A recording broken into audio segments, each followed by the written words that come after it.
Greetings and welcome to Let's Talk About Books, baby, where we talk with your favorite LGBTQ plus author. I'm Anita Kelly, and my guest today is Anna Brenner. And we're going to kind of divert a little bit from talking about books to talking about a new movie that Anna recently directed, and it is called The Karamazovs. So Anna, welcome. It's great to have you here. Hi. Yeah. Thank you so much for having me. It's great to be here. Yeah. So let's jump in and tell us about this movie. Sure. So The Karamazovs is a feature film, independent film that is a contemporary adaptation of Dostoevsky's The Brothers Karamazov. And I created it first as a theatrical production. I wrote and created it with an ensemble cast of 4 people. We distilled this epic, classic, masterful novel into sort of its essential parts. It's really about a family and a murder mystery, and all of these 3 siblings are wrestling with some of life's great questions about love and justice and faith and belonging. And so we adapted it into a play that ran in New York City at the beginning of March 2020 and closed like everything did after a week of performances. And what happened was really, I'm so grateful for my cast and my creative team. Because of COVID and the lockdown, we just kept meeting, and a lot of our work for the next year was on hold. And we just felt like we needed to keep working on this material and adapted it again to film. And so what I did, really, my entry into the novels, I love it. I absolutely found myself and my own family story within it. But it's a very, it's a classic, a Russian classic. And it's about the patriarchy, and all of the siblings are male. And I just thought, well, like, that's not necessary. That's not exactly my story and my collaborator's story. And in the adaptation of the novel, I just put myself in it and my community in it. So instead of 3 brothers, there's 1 brother and 2 sisters, and then there's a 4th character that's the narrator that I won't reveal too much, but okay. And there's a bit of a queer love story involved, and we just flip the story a little bit. Yeah. And so it sounds like a murder mystery. I mean, who doesn't like a murder mystery? So what I don't know, how did you get involved in this? Like, what prompted you to take this book and turn it into first a play and then a movie? Yeah, I mean, really, I loved it. I just totally was obsessed with the novel. I loved it. What did you love about it? Well, Dostoevsky's, it's so rich and deep and epic. And I felt on some level like you could spend your life reading this book, and, the plot is so interesting and the questions are so interesting, and it just goes in so many different directions. And I think what got me going with it was in my early 20s, I have 2 brothers. I'm the middle child, and our father died. He was a lovely man, not like the terrible patriarch in Dostoevsky's novel, but and it was just this moment where I was coming of age. My brothers and I were changing, and our relationships were, developing in new ways, a lot around, the death of our father. And we were very different people, but became kind of, tested and close and pushed in all these new ways. And in the novel, that's sort of what's happening with these siblings. They are so different. They each have their unique perspectives on the world and their unique ways of operating in the world. And it's a lot about sort of finding yourself within a community, within a family, within society. How can you individuate and separate yourself from the struggles and traumas, we could say, of your childhood or your family of origin and find your own path. And how can you find your path within the larger picture? So I was wrestling with these things at that time. And so this was a long time ago, but I was really just thinking about the novel a lot. And I'm primarily, before making this film, have been working in the theater as a theater director. And we work with classics a lot because it's a space for directors to really, wrestle with this kind of material and create a full world, a visual world, and oftentimes make it more our own or contemporary, and see how these epic themes sort of can show up in a contemporary story. Yeah. Anyway, so working with this material in the theater felt like a wonderful, natural, extremely challenging, but wonderful thing to try. And I had a collaborator who was a filmmaker, a cinematographer, and another collaborator who did projection design. And so we already created a visual language in the theater production that used film, and we had a camera on stage and we had projection. So I was like really just interested in how to bring this story in this novel to an audience of today, using the tools that I had, the crafts that I had in the theater, and the ensemble work with the actors to really take these characters from Dostoevsky's novel and make them our own. So there was a lot of ways that I also just became so excited to work with my collaborators, because we each kept finding ourselves in these characters. I identified sort of with each character to various degrees at different points, and the actors really brought a lot of themselves to, again, make them more contemporary, make them more grounded in our current world. So yeah, I don't know if that helps. I just really, I wanted to explore these themes and these characters, and that's so creative. That is, I'm in awe. Like, you just took this classic, and I have to admit, I've never read it. So you took this classic and you first, was it already a screenplay? Had someone else turned it into a screenplay? No, I wrote the screenplay. Whoa, that's so I mean, well, really the process was, I had this giant novel. And I called up a couple of people I wanted to work with, and we had a residency. I had like a week in upstate New York, and we came together. And I'd done a little bit of writing and exploring, and what we would do is I had really 4 actors, and each of them was one of these characters, and I said, okay, let's put you in this scenario, kind of the scene from the novel, and here's some lines, and we'd start to improvise and talk. You do a lot of talking about the story. And then we'd sort of improvise. I'd record it. We'd go off and maybe work on something else. And then I would type up the scene. And then the next morning I'd sit around and basically throw it out and write our own version of it. And I started to write scenes in that way, but through workshopping with the actors.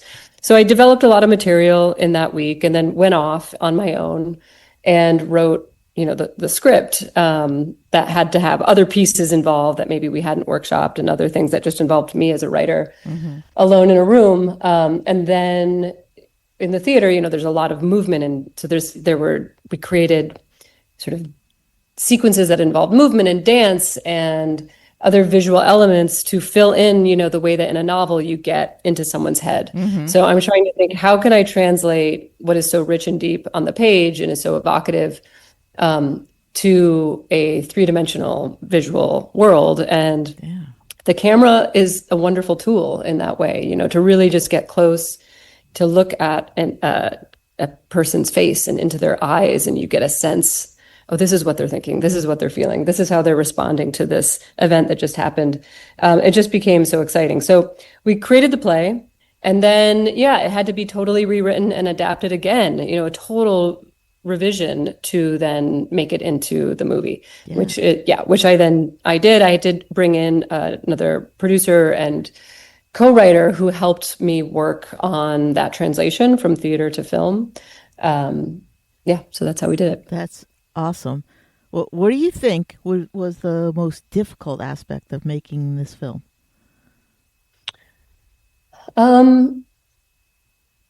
I mean, it's like I feel I am so grateful that I went in with such a wonderful team of people who were really committed to just doing it. Mm-hmm. Um, that so many of the challenges became just great learning experiences. Oh, cool. And some of the challenges were money, Mm-hmm. time, Mm-hmm. literally the weather. Like we were filming on location and it was February and we're in Martha's Vineyard, which is, an island on the East Coast. Yeah. And one day there's a blizzard, the next day it's full sun. Yeah. One Yeah. day it's a hail and rainstorm, and so it was sort of hard to figure out how to logistically make things happen. We literally had to go to the hardware store and get this like flamethrower. I don't even know what it was Yeah. because it was a really small team. I mean, I think I'm really proud of how we made the movie because it was so spare and bare bones. And we really, I think coming from the theater, know how to make something that can be beautiful and Yeah. look really well executed with very little money. Yeah. So yeah, my producer was like at the hardware store, found this thing and was like cleaning the ice in the driveway so that it didn't look that it was a total snowstorm. There was just Ah. all of the logistics.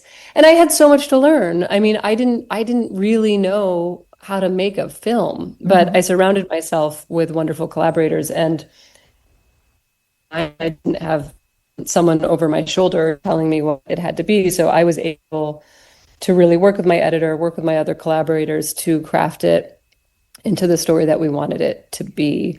But that I think it really required me to kind of like sit with my own insecurities and demons and just like keep going, Mm-hmm. Mm-hmm. keep going and really make sure that it got made Yeah. and came to, yeah. I think when you're working with a small team and it's bare bones, it kind of really forces you to be super creative. Um, and once those creative juices start flowing, I think that really brings something to the film that maybe your more traditional filmmaking process wouldn't. Yeah, no, I mean it was a wonderful process. So we had a property in Martha's Vineyard, actually my in-laws, with this large house and a separate smaller house, and we filmed and lived on location. So we were eating together and making the movie together, and yet it was very professional. Mm-hmm. Everyone's time and everything was respected, but that kind of camaraderie is such a beautiful thing, especially when you have a limited amount of time. Yeah. And yeah, just having that energy of everyone thinking like, okay, how do we solve this problem? Here we go. Um, it Yeah. is an incredible experience to work with other people in that way. How long did it take you to make the film? So we started our first round of filming, primary shooting was February 2021. Is that right? Yeah. And then we had a number of pickup shoots over the next year and a half. Mm-hmm. Very like while we would edit, I realized, oh, we need a little bit more of this, or we need a voiceover.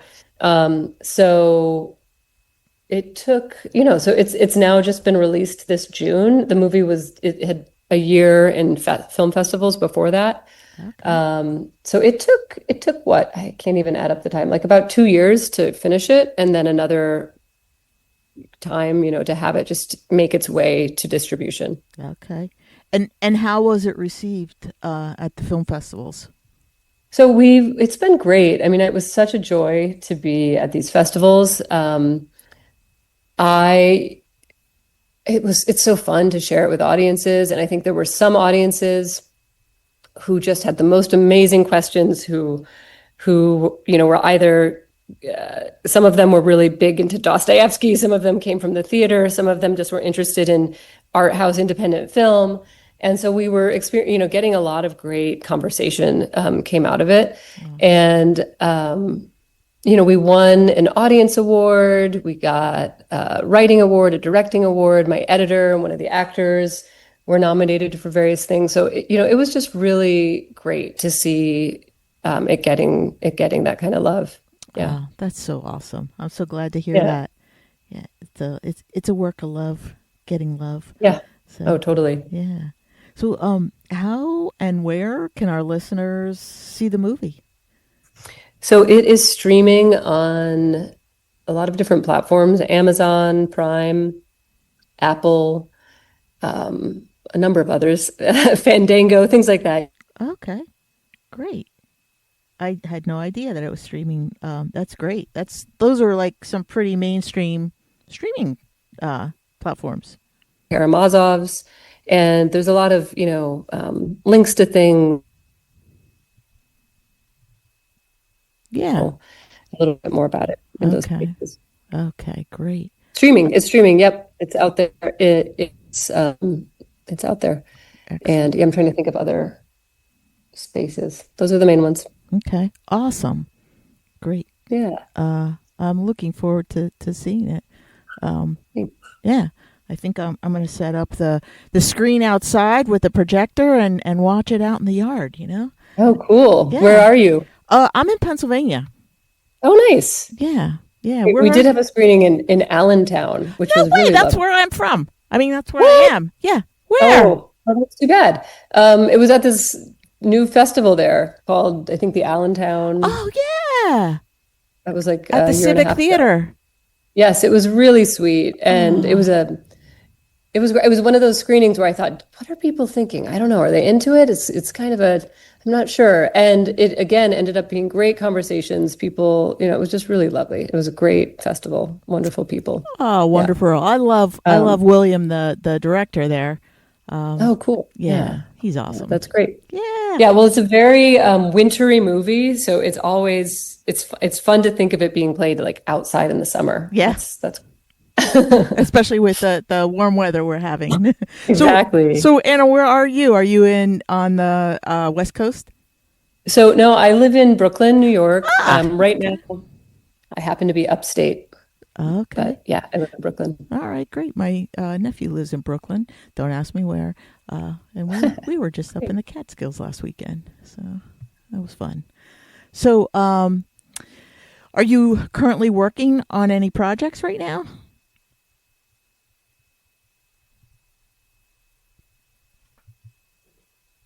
I think I lost you. Well, I'm currently sort of thinking a lot about filmmaking after this experience. I really loved it. So, I was working in the theater for many, many years, and I've been working recently on a new screenplay that I would love to finish, hopefully by the end of this year. It is about a queer couple, and we'll see how it goes. I'll be in touch when I get that to completion. That's And awesome. then, yeah, I'm excited about it. That's It's so great. cool that this like has kind of given you the urge to, shift your focus on and really your career. That's cool. Definitely. Yeah. Yeah, definitely. I mean, I love the theater, and so I'm not saying goodbye forever, but yeah, I'm focusing on this next screenplay and hopefully directing it at some point. So Oh, yeah. so cool. So cool.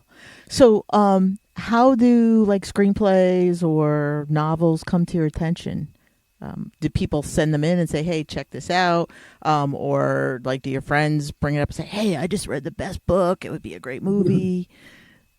Yeah, I mean, I think, right, I try and surround myself with people and friends who want to talk about the things I'm into, and a Yeah. lot of collaborators who, yeah, if they're reading something, I want to hear about it. And yeah, I think that is just kind of a topic of conversation I want to make sure that I'm having. I also like to just go down my own wormholes, and I do love the classics. So I like to kind of just also discover on my own and see what I'm responding to. Hmm. Um, I like, yeah, I don't know. I think I just kind of have traditional routes for picking up on what media is coming at me. Definitely in the theater world, with plays, it's the same thing. Like through a friend, oh, you should read this playwright, or I get to know someone in that way. That's definitely how I learn about plays, is by watching them and getting to know the writers, and sometimes building relationships.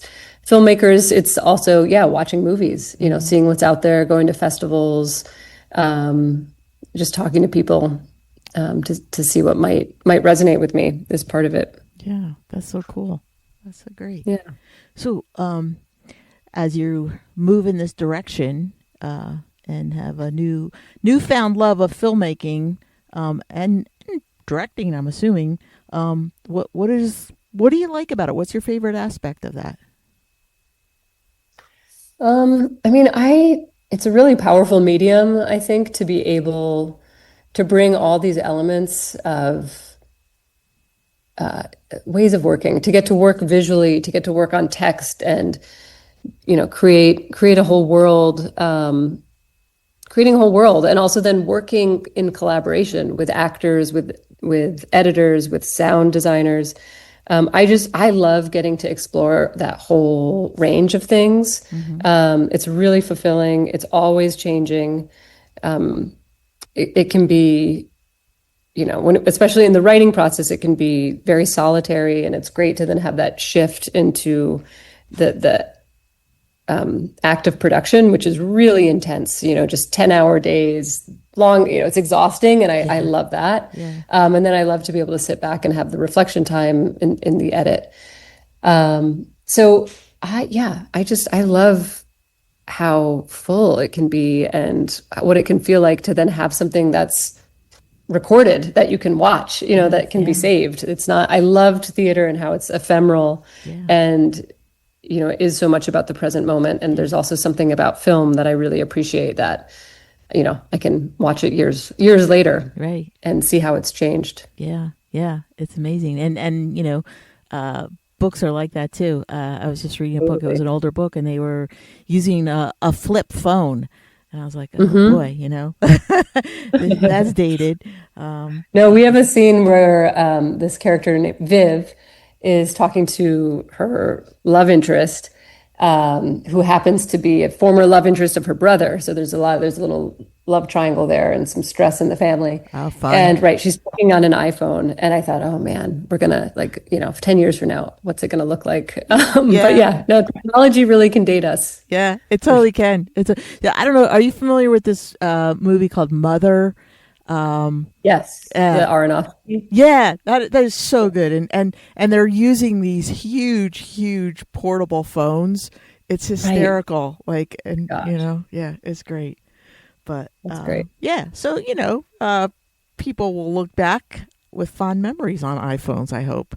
Yeah, I mean, in our movie, because we're dealing with an adaptation of a culture from Russian culture to American, and of course 100 plus, 140 years difference. Yeah. We play with that to some extent, in the costumes and in the language, this kind of mutability of time in some way. So yeah, that's fun. Yeah, another way that it's present. Yeah. Mm-hmm. So I think when we were talking about where this film is available, we may not have captured all that. I think we were having a little wonky connection. Got it. I just want to make sure that we have it all. I have Amazon Prime, Apple TV. What was the other one? That's right. Yeah. Amazon Prime, Apple TV, Fandango, Vimeo. I believe you can find us on IMDb. There might be some links there. And you can go to our website, www.thekaramazovs.com. Oh, awesome. All right. That gives everyone a lot of options there. Great. Yeah. Thanks for going over that again. I wanted to go back and touch base on, I was reading that you have this company that you founded back in 2017. It's called Other Shore? Right. Yeah, that's my kind of production company. So how did you decide to do that? And that was before you were doing the theater version of this. So where did that come from? Right. So I needed, just to create a bit of a container for my work first, in the theater and film. And so I created this company called Other Shore. And, I basically, yeah, I work with other collaborators, either, to produce film, to produce theater. And then I've also done a lot of documentary theater and collaboration with community groups. We did many years ago, I think this was right around the time it was founded, did projects with storytelling events with various like youth and DACA recipients, people, sort of who had stories to tell and needed to have a space and environment to do that in. And I had, various collaborators of mine came in, and we just kind of created these programs and would work with community organizations to help them create events for their community. That's so cool. So yeah, it's really Other Shore has had a range of output. Yeah, I'm sure. It sounds like you have like quite a collection of people involved in it. So that makes sense.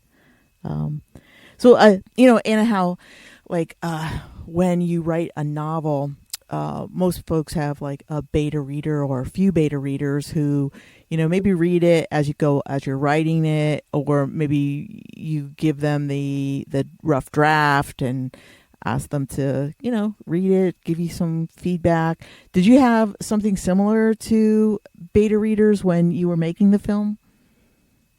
I mean, I have a couple of collaborators who saw different or friends, I should say. Yeah, usually they are. I had friends, my right? editor who of course was in there with me the whole time, but then a couple of outside friends who knew of the project throughout, and who watched a couple of earlier edits and gave some notes. Yeah. That's nice. But it wasn't a huge pool of people, and because it really was an independent production, it really just was just a small group of people giving those notes. It was great. It was great. Really helpful. Yeah, that does sound great. So I am so excited to check this out now that I know where I can go to all these great platforms and check out the. I know I'm going to mess up the name. Karamazovs. The Karamazovs. Yes. Yeah. Yes. Awesome. So, Anna, do you have any parting words for our listeners? Sometimes our listeners are folks who are involved in the trade. Sometimes they're, just, people who like to watch movies or are involved in the LGBTQ plus community or like to read. So, I don't know. Do you have any? Yeah, I mean, I'm grateful for anyone taking the time, to support independent film and queer artists, which our production team is, I don't even know the percentage, but it's high. I'm grateful to participate in any conversations around the arts and film and literature, and it's so important to me. So yeah, thank you just so much for giving us a space to get our work out there. Yeah, that's so wonderful. Thank you so much for being on the show today. It has really been a pleasure talking with you. And, anytime you want to come back, just let me know. All right. And, we'll get you scheduled. But awesome. All right. Thanks, Anita. Yeah. So that is all the time we have for today. I'm Anita Kelly. And thanks again to Anna Brenner for joining us. And thank you all for joining Liz Talk About Books, baby. So until next time, may your journey be lighthearted and peace be plenty, and just be safe out there, folks.